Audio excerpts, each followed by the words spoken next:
আসসালামু আলাইকুম রহমতুল্লাহি ওয়া বারাকাতুহু। তো আমার আজকের যে লাইফটা বেশ অনেক দিন যাবত প্যারা দিতেছে, যেন আমার মনে হইতেছে যে অ্যাজ এ দেশের নাগরিক হিসেবে আমার একটা মতামত অবশ্যই জানানোর বাক স্বাধীনতা বর্তমান সরকার আমাদের কেটে দিয়েছে। এটা 36শে জুলাইয়ের পরে ছাত্র সমাজ আমাদেরকে সেই জায়গাটুকু করে দিচ্ছে। তো আমি শুধু দুইটা জায়গায় একটু কথা বলতে চাচ্ছি। ভাই, আপনি পার্সোনালি আপনি যে কোনো দল সাপোর্ট করতে পারেন, এটা একান্তই আপনার পার্সোনাল চয়েস। আপনি আওয়ামী লীগ করেন, বিএনপি করেন, আপনি জামায়াত করেন, এনসিপি করেন, এবি পার্টি করেন, জাতীয় পার্টি করেন, অ্যাজ ইট উইশ। আপনি আপনার সর্বোচ্চটুকুতে সেখানে আপনি এফোর্ট দেন। এটা একান্তই আপনার পার্সোনাল ইস্যু। এটা কেউ আপনাকে বাধা দিতে পারবে না, এটা কারো বাধা দেওয়ার রাইট নাই। কিন্তু এখন এখন মোটামুটি আমরা সবাই কি বলবো, প্রযুক্তি, টেকনোলজি সব কিছু মিলে আমরা অনেক আগে। তো আপনি একবার চিন্তা করেন, যারা যেই দলে করছে, এই যে আমাদের কি বলে বন্ধু রাষ্ট্র ভারত, সেই ছোট্টবেলা থেকেই আমি আমি শুনছি যে ভারত আমাদের বন্ধু রাষ্ট্র, অনেক হেল্প করে, আমাদের সুখে দুঃখে সবসময় পাশে থাকে। এখন আপনি হয়তো যারা দেখছেন আমার মতো এই যে অনেকে থাকতে পারে, কিন্তু আপনি একটু নিজেকে, যারা আমাকে এইটা দেখতেছেন, আপনারা নিজের প্রশ্ন করেন তো, যে আজ পর্যন্ত এখন পর্যন্ত সেই 2005 থেকে মানে আওয়ামী লীগ সরকার আসার পর থেকে ভারতের সাথে আমাদের যতগুলি চুক্তি হয়েছে, সেটার মানে 100% না হোক, অনলি 10% কাজ কি হয়েছে কিনা, মানে ওনারা যে আমাদেরকে আশ্বাস দিছে, সেটা 10% কি তারা পূরণ করছে? না। উল্টো তারা কি করছে, আমাদের দেশের উপরে বেশি বেশি শুল্ক আরোপ করছে। মানে ওরা সবসময় চাইছে বাংলাদেশ নিচে থাকতে ব্যথা। এর মধ্যে আমার সবচেয়ে বেশি খারাপ লাগছে যে বিষয়গুলি, আমরা বাঙালি এত বোকা যে দেখেন, ইন্ডিয়াতে এত বড় একটা ফ্র্যাঞ্চাইজি লিগ হয় আইপিএল, সেখানে আপনি আফগানিস্তানের প্লেয়ার খেলাইতে পারতেছেন, নেপালের প্লেয়ার খেলাইতে পারতেছেন, ইংল্যান্ড, সাউথ আফ্রিকা, নিউজিল্যান্ড আর অনেক রাষ্ট্র থেকে প্লেয়াররা খেলাতে পারতেছে। কিন্তু আপনার প্রতিবেশী, আমরা যদি প্রতিবেশী বন্ধু রাষ্ট্র হই, তাহলে আপনার ম্যাক্সিমাম প্রায়োরিটি কোনটা থাকবে? যে আমার প্রতিবেশী রাষ্ট্র ভারত, ওরা আমাদের চাইতে ক্রিকেটের দিক থেকে, সব দিক থেকে, লোক সংখ্যার দিক থেকে, সব দিক থেকেই দুর্বল। সো একটা প্রকৃত বন্ধুর উচিত হচ্ছে যে সেই বন্ধুটাকেও কিভাবে তার সমান করা না হোক, মানে অ্যাটলিস্ট সাবলীল করার যে হেল্পটুকু সেটা করা। এটা প্রত্যেকটাই ধনী দেশগুলির উচিত, যে এই টাইপের মানুষগুলি, এই টাইপের দেশগুলির পাশে দাঁড়ানো। কিন্তু সেক্ষেত্রে ইন্ডিয়া আমাদের বরাবরই আমাদেরকে আশা দিচ্ছে, এটা করবে সেটা করবে। তো সবচেয়ে বড় আমি আঘাত পেয়েছি অ্যাকচুয়াল, মানে স্পেসিফিক আমার হচ্ছে কোনো কি বলে ইয়ারটা আমার মনে নেই, সেটা কোন এক বিশ্বকাপে, তখন তৎকালীন আইসিসি প্রেসিডেন্ট ছিলেন আমাদের হচ্ছে আপনার মুস্তফা কামাল স্যার। সো সব কিছু রুলস অনুযায়ী যে বিশ্বকাপের যে ট্রফিটা, সামহাও বিশ্বকাপই হবে মেবি। সো ওই বিশ্বকাপের ট্রফিটা একমাত্র ওই যে আইসিসি চেয়ারম্যান থাকে, সেটা তার হাত থেকেই যে দল বিজয়ী তারা পাবে। এটা মানে শুধু এই একটা ফাইনালের জন্য না, এর আগে যত ফাইনাল হয়েছে ম্যাক্সিমামগুলিতেই এটাই হয়েছে, আর এটাই রুলস। কিন্তু ফাইনালে গিয়ে আমরা কি দেখলাম, আইসিসির প্রেসিডেন্ট আইসিসির প্রেসিডেন্ট, বিশ্বকাপের প্রাইজ সিরিমনিতে নাই। এখন আপনারা ভাই, বিন্দু পরিমাণ যদি আপনার মধ্যে বিবেক থাকে, কমন সেন্স থাকে, ন্যূনতম একটু চিন্তা করেন তো ভাই, যে এর আগে যত প্রেসিডেন্টরাই ছিল তারা তার হাত থেকে, প্রেসিডেন্টের হাত থেকে অন্য দেশের যারাই চ্যাম্পিয়ন হচ্ছে তার হাত থেকে তুলে নিছে। কিন্তু আমরা বাঙালি দেখা, আমাদের বাংলাদেশ দেখা সে কি করলো, ছোট করলো, দায়িকা নিয়ে ছোট করলো। এক, এরপর আসেন আইপিএল। আইপিএলে যে মানে খেলোয়াড় হয় বা আদার্স যেসব কান্ট্রি থেকে বাংলাদেশে মানে ওরা খেলোয়াড় আনে, আমি তো চ্যালেঞ্জ করে বলতে পারি ওরা যদি আমাদের সত্যিকারের বন্ধু হইতো তাহলে মনে হয় ওদের যে ক্রিকেটের যে মানে কি বলবো যেই অ্যাবিলিটি আছে, সেই ক্রিকেট অ্যাবিলিটিস থেকে যদি আমাদের দেশের ক্রিকেটের জন্য ওরা মানে জাস্ট 5% ভাবতো,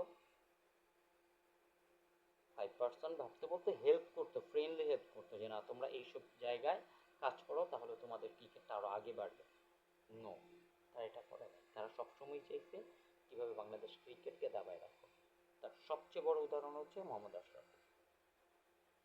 কারণ ওরা সবসময় ভয় পেত মোহাম্মদ আশরাফুল। আপনি এবার শুধু আশরাফুল এরকম অনেক দেখবেন যে একটা ছেলে ভালো করতেছে, ভালো বল করতেছে, সে কি করবে, তার অ্যাকশন নিয়ে একটা প্রশ্ন তুলবে। 6 মাস 1 বছর গেছে গা ছেলেটা এটা এটা ক্লিয়ার করতে। এই যে একটা চাপ, এটা কেন করতে পারে? শুধুমাত্র বাংলাদেশের ক্রিকেটকে, বাংলাদেশের মানুষকে দাবায় রাখার জন্য। এরপরে আমাদের কিছু ভাই, আমার খুব কাছের কিছু ভাই, মানে আমার পরিচিত অপরিচিত অনেক ভাই আছে যারা এখনো বুঝতেছে না ভাই, যদি আপনার আমার ভালো চাইতে হয়, ভালো থাকতে হয়, তাহলে একটাই অপশন আছে, সেটা আল্লাহ তাআলা আপনার যে সুস্থ সুস্থ একটা বিবেক দিচ্ছে, সেই বিবেকটা যে একটু চিন্তা করেন যে বর্তমানে যে দেশের পরিস্থিতি, এটা আপনি আওয়ামী লীগ করতে পারেন, বিএনপি করতে পারেন, জামাত করতে পারেন, ডাজ নট ম্যাটার, করেন যে যে জায়গা থেকে করেন, কিন্তু দিন শেষে যে যে দিলই যে দলই করুক, আমরা কিন্তু মানুষ, আমরা মানুষ, মানুষের সেবাই হচ্ছে সর্বোচ্চ ধর্ম, মানুষের উপকার করা। আমি খুবই অবাক হয়ে যাই যে তিস্তার বন্ধ মানে চুক্তি শুনতেছি জন্মের পর থেকে, কিন্তু আজ পর্যন্ত তিস্তার পানিতে আমার বাঙালি, আমার বাংলাদেশ, আমার মনে হয় মানে বিন্দু পরিমাণ উপকৃত কখনই হইতে পারে না। বরঞ্চ এই মানে তিস্তার চুক্তির লোক দেখায় ওটা শত শত হাজার হাজার টন ইলিশ তার নিয়ে গেছে, তারা মজা মস্তি করছে। এরপরও কিছু শ্রেণীর মানুষ সেই ইন্ডিয়াকেই ভালোবাসে। আর রিসেন্ট তো আপনারা দেখতেছেন যে ওরা আসলে কতটা অমানবিক, কতটা অমানবিক, বিবস্ত্র, বর্বর, যে নামাজরত মানুষকে গিয়ে লাথি মারতেছে, মসজিদ পুরাই দিতেছে। অথচ ওদের দেশের কিছু মানুষ, ভালো মানুষ, সবাই ইতিহাস ঘেঁটে দেখতেছে যে এই ভারতবর্ষের সবচাইতে বেশি স্বাধীনতার পিছনে যদি কারো ভূমিকা থেকে থাকে, সবচেয়ে বেশি ভূমিকা হচ্ছে এই মুসলমান, সেটা স্বীকৃত। তারা কি করতেছে আমার অসহায় মুসলমান ভাই বোনদের উপর, মানে নির্বিচারে অত্যাচার করতেছে। এখন এইগুলি দেখার পরেও যেসব মানুষ এই ভারতের সাপোর্ট করেন, জাস্ট অন্য একটা দলকে সাপোর্ট করেন বিধায় আপনার মনে করেন যে আমি এই দলটা সাপোর্ট করি, হয়তো আওয়ামী লীগকে সাপোর্ট করলে আমার দল আবার খবর আসবে, ক্ষমতায় আসবে, চিন্তা করেন না। আজকে আমার খুব খারাপ লাগলো, একটা ভিডিও দেখলাম, সেটা হচ্ছে নোয়াখালী টিভিতে মেবি একটা ছেলে ছাত্রলীগ করতো। ভাই ও যে মানে ওর ফুল আমার মনে হচ্ছে যে ওর পায়ের তলা থেকে একদম মাথার এই অবধি ওর কলিজা, মানে ও যে কথাগুলি বলছে ভাই, সত্যি অ্যামেজিং, একদম রিয়েল। ওর ফার্স্ট কথাগুলি এরকম ছিল যে নেত্রী আমাদের চলে আসতেছে, আমাদের হাইকমান্ড থেকে হুকুম আসতেছে, আমরা হরতাল করব, আমরা মাঠে নামবো, যেভাবেও আমাদের নেতৃত্ব নিয়ে আসবো। এটা হচ্ছে ফার্স্ট ওয়ার্ড, মানে ফার্স্ট ওয়ার্ডগুলি এরকম। দেন সে বলতেছে মানে নোয়াখালী ভাষায় যে আমাদের কি বোকা মনে করছেন, আর কত। এই ছেলেগুলি আপনাদের জন্য কাজ করে, 5ই আগস্ট আপনাদের জন্য কাজ করে, আপন বন্ধু, কাছের বন্ধু, ভাই বেড়াদের উপর গুলি চালাইছে শুধু আপনাদের ক্ষমতায় টিকা রাখার জন্য। কিন্তু আপনারা কি করছেন?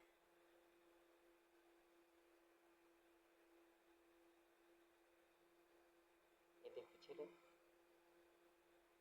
যার যার জায়গায় খুব সুন্দর লাইফ, আলিশান লাইফ লিড করতেছে।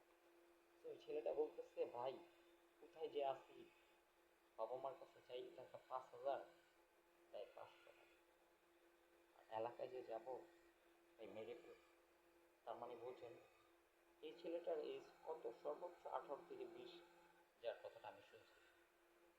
তার মানে ওই এই 18-20 বছর বয়সে এই আওয়ামী লীগের জন্য, ছাত্রলীগের জন্য কি পরিমাণ অন্যায় কাজ করছে, মানে নিরীহ মানুষের উপরে জুলুম করছে, যার কারণে সে নিজের এলাকায় যেতে ভয় পাইতেছে। ও নিজে বলতেছে যে গায়ে তো মেরে ফেলবে। তো ভাই আসেন, সময় সবসময় আসে না ভাই।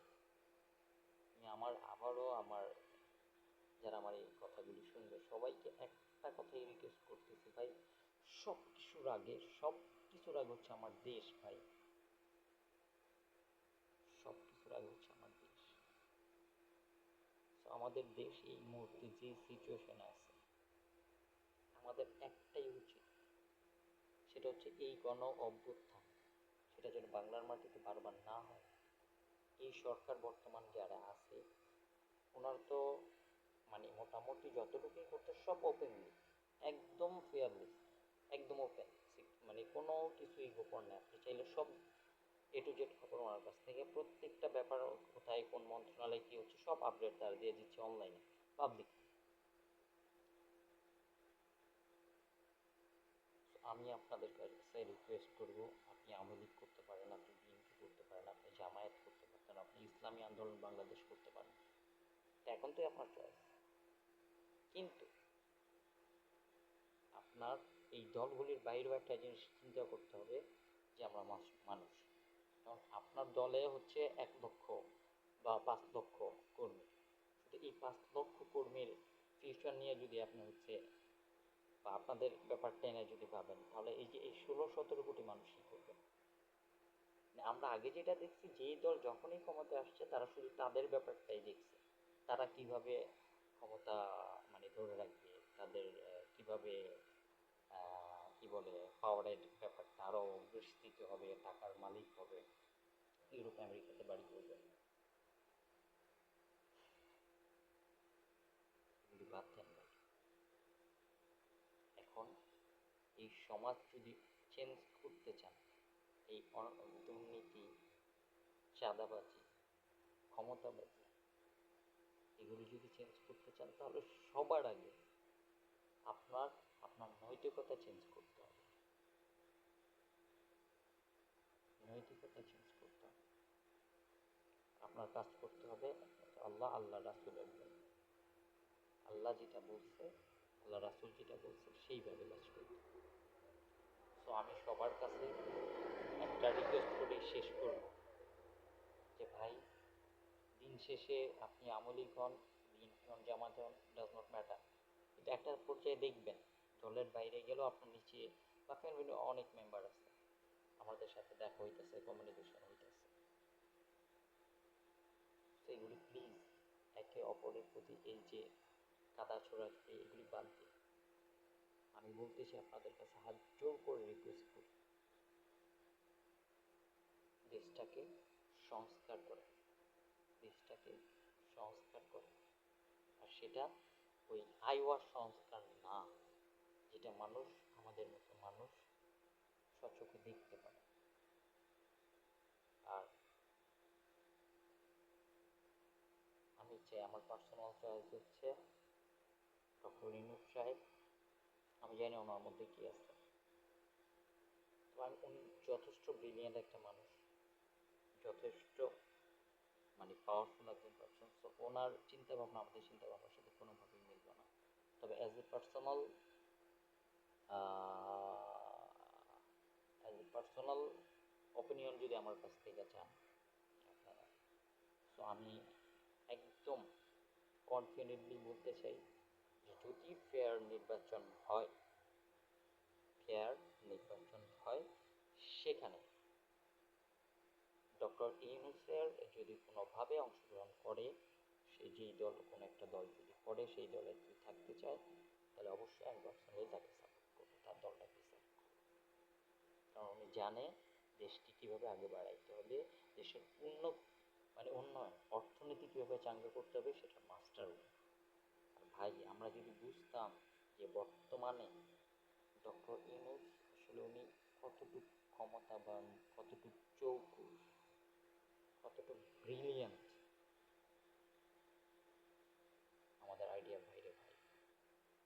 চ্যালেঞ্জ করে বলতে পারি এই যাবৎ বাংলাদেশে যত প্রেসিডেন্ট আসছে, যত সরকার আসছে, প্রফেসর ডক্টর ইউনূসের মতো একজন ইম্পসিবল।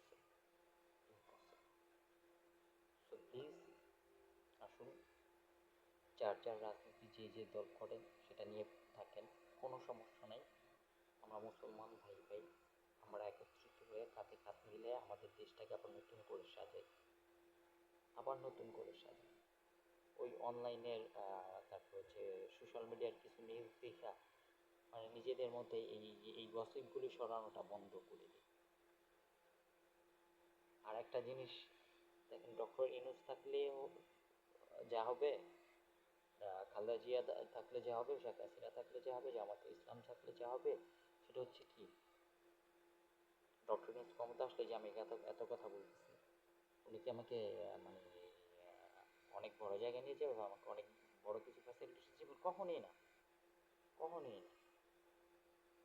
আপনার আমার যে কাজ সেই কাজ করেই আমাদের জীবন চালাইতে হবে। হ্যাঁ, তবে দেশ যখন স্বাবলম্বী হবে তখন আপনি আমরা সবাই স্বাবলম্বী হব। বুঝতে পারছি? আর ডক্টর ইউনূসের টার্গেটই হচ্ছে এটা, যে চাকরি নয় ব্যবসা, চাকরি নয় ব্যবসা। এটা আল্লাহ নিজে বলছে যে চাকরিতে কোনো বরকত নাই, বরকত শুধু ব্যবসা। আমি চাই ডক্টর ইউনূস আরও কিছুদিন থাকুক আমাদের এখানে, আরও মাঠে আল্লাহ তাকে নেক হায়াত দান করুক। আর এইভাবেই আমাদের দেশের যে ভ্রান্তি লগ্ন চলতেছে সেটাকে সে তার একমত দ্বারা, তার জ্ঞান দ্বারা এটাকে ট্যাকেল করবে। ডক্টর ইউনূস সাহেব, আপনি জানেন কি জানেন না জানি না, আমি ওভারঅল আমি পার্সোনালি অনেক মানুষের সাথে এই ব্যাপারগুলি একটু ইনফরমেশন নেওয়ার চেষ্টা করি, এরকম যে আচ্ছা ভাই, ডক্টর ইউনূস যে আছে আপনি কি ফিল করতেছেন, উনি কি আর কিছুদিন থাকা যায় বা আমাদের দেশের জন্য ভালো হবে? ম্যাক্সিমাম পিপল ভাই, বিশ্বাস করেন, maximum people answer is positive. হ্যাঁ, এই মুহূর্তে আমরা কেউ চাই না ডক্টর ইউনূসকে চাই, বাট ডক্টর ইউনূস আপনিও ভুল মানুষই করেন, এমন কোনো ভুল করেন না যেটা আমাদের আপনার প্রতি যে আস্থাটা তৈরি হয়েছে, যে বিশ্বাস, যে সম্মানের জায়গাটা তৈরি হয়েছে, এটা যাতে ধ্বংস হয়। আমি আপনার জন্য অনেক অনেক দোয়া করি, অনেক অনেক শুভকামনা রইল। আর আমাদের ছাত্র আন্দোলনে যারা আছেন, বিশেষ করে হাসনাত আবদুল্লাহ, সার্জিজ আলম, নাইক ভাই, তারপর হচ্ছে ডক্টর, যাই হোক, ওদেরও ওনাদেরকেও আমি খুব ফলো করি, খুব ভালো লাগে। তো আমি চাই ডক্টর ইউনূস যে আপনার এখানে বসার কারণ, যেখানে আপনার এখানে বসাইছে এর মধ্যে 100 থেকে হচ্ছে 85%-এর যদি কেউ করে থাকে, সেটা 85% করছে হচ্ছে আপনার স্টুডেন্ট। সো প্লিজ ওদের ভুলে যান না, আমাদেরকেও ভুলে যান না। আপনি যে ওয়াদাগুলি দিচ্ছেন সেটা পরিপূর্ণ করে তারপর আমাদের কাছ থেকে যান, আমাদের দেশটাকে এমন একটা জায়গায় নিয়ে যান যেখানে মানুষ তার স্বাধীনতা, বাক স্বাধীনতার কথা বলতে পারবে। যে মানুষ অন্যায় করে নাই তারপরও কর্তৃপক্ষ মামলা দিয়ে বছর পর বছর মানুষটাকে জেল খাটাবে, এগুলি থেকে প্লিজ আমাদের মুক্তি দেন। You so much.